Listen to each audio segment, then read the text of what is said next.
This is Patsy from Real Property Management, Fairmate. We do property management. Today's topic is about all the rain damage and water issues that we have during this heavy rainstorm.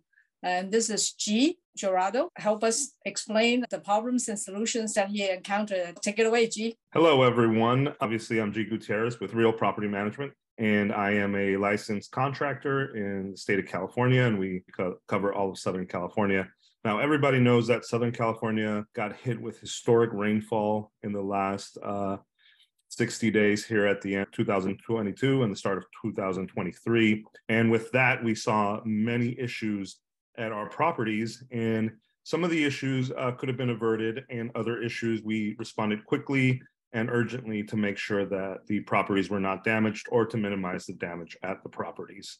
Some of the things that we saw with the water problems were the roof maintenance on gutters. We saw while the rains were coming that we got calls on sometimes gutters that hadn't been serviced in quite some time. They had debris in them, and they were causing water to either seep into the roof or fall over into an area that the water was not designed to fall over in. The downspouts, we saw that sometimes the downspouts were damaged and or in locations where it was causing either flooding or water issues. Obviously, we responded to all of these calls as quickly as possible. We cleaned out a lot of gutters this year, both before, during, and after the rains, just to make sure that some of the properties that were having issues were taken care of. In other instances, we advised owners to install gutters and or downspouts in areas so that the water issues would not affect their property. Patsy, you were going to ask about a specific property? Yes, we have a new property that we take over to manage, and we found that we have too many vegetations right up to the foot of the property. The walls and the crawl space hole is too close or too low.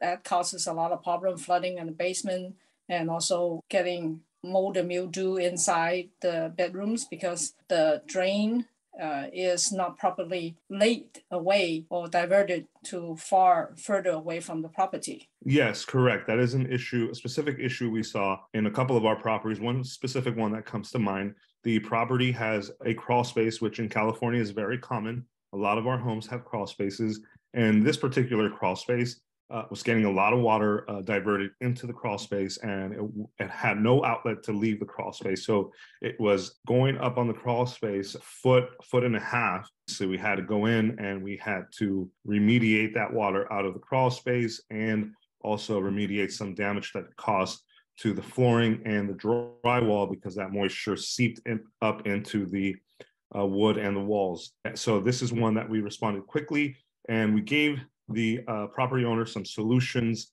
including installing a cement French drain up against the wall of the exterior wall of the house where most of the water was coming in, also installing gutters on that side of the wall and diverting that water 10 to 15 feet away from the property. We also walked the property and identified certain places where the vegetation was too close to the walls, the stucco walls, the property, and we helped by moving that vegetation away from the property so that it would not damage or cause extra damage against the exterior walls.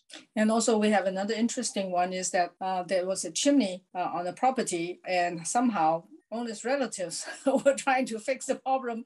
They just put some tar and some cement in there, and lo and behold, all the water seeped in back from the outside planter, just came up from the floor. Yeah, I know it sounds a little funny right now, but obviously when the tenant is going through those issues and the owner hears a wall of water entering their house, it's not a funny situation. But we went out there and we quickly identified they have a planter that is right up against the wall of both chimney, fireplace, and also the stucco. We quickly obviously helped remediate that water, and we sent a solution to the owner. We sent them a couple options, and they chose the option of wanting to keep the planter, but we are going to install vinyl siding system with tar that will help protect both the stucco and the fireplace and the chimney from water intrusion. And that should last them, quite a long time. And they'll be able to keep their planter there and keep their landscaping in shape. So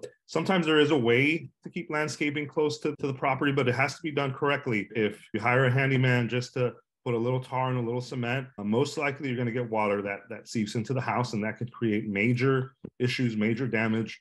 And that's what we don't want. We don't want mildew problems. We don't want the bad word mold problems. We want to keep that water away from the house, away from the drywall, away from any part of the inside of the house. Yes, there's another issue that we have skylights and also some of the windows, and also a vent that goes up to the rooftop, and the wind blew up the caps, and the water just come directly from the pipe into the unit. Yeah, with historic rains, you start seeing if there was a small issue in the skylights, all of a sudden it becomes a big issue.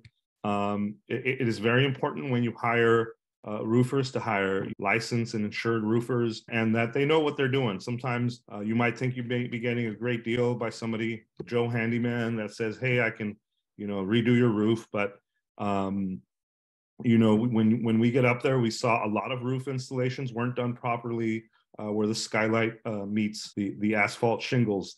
And we ended up doing quite a few repairs on both skylights this year, because the roof installer or whoever they had sent to patch the roof in previous times had not done a proper job. And the flashing around these skylights, it needs to be done properly, and it needs to be tucked into the shingles properly. Tar paper needs to be used, felt paper, some people call it, properly, and we need to have a proper install by someone that knows what they're doing. That way we can avoid some of the issues that these houses had with water intrusion into the skylights, and us having to go out there in the middle of the rain to help out these properties at times. Yes, and a lot of times what we do is after they finish the work, you go out and actually physically check the work that is being done to make sure that it is done properly, because it's hard to get up on the roof. Yeah, correct. A lot of times it's hard to get up there when it rains, but we do everything up to code, to city, state, county code standards. In instances where we need to get a permit, we will get a permit.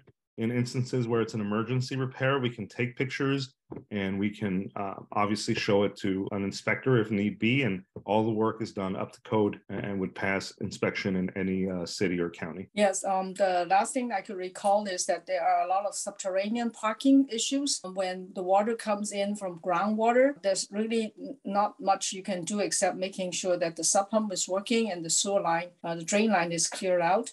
If you have water coming through a subterranean groundwater, the only thing you can do is redirect. The water is going to come and they're going to get it at the low point, and there really is not much you can you can put on the water. They take over. They are very powerful source. So preventative measure is very important, and we try to schedule all the preventative maintenance beforehand, instead of, well, when it rains, you can't do anything. You can just only put a bucket underneath the leak until it is dried out. So that's very frustrating for the owners, and also for the tenants, and for us too, because we feel the pressure, right? Yes, correct. It's very important for owners and investors to remember that not only do we snake clogged drain lines to the house, but we also snake clogged drain lines that serve to drain water off the property.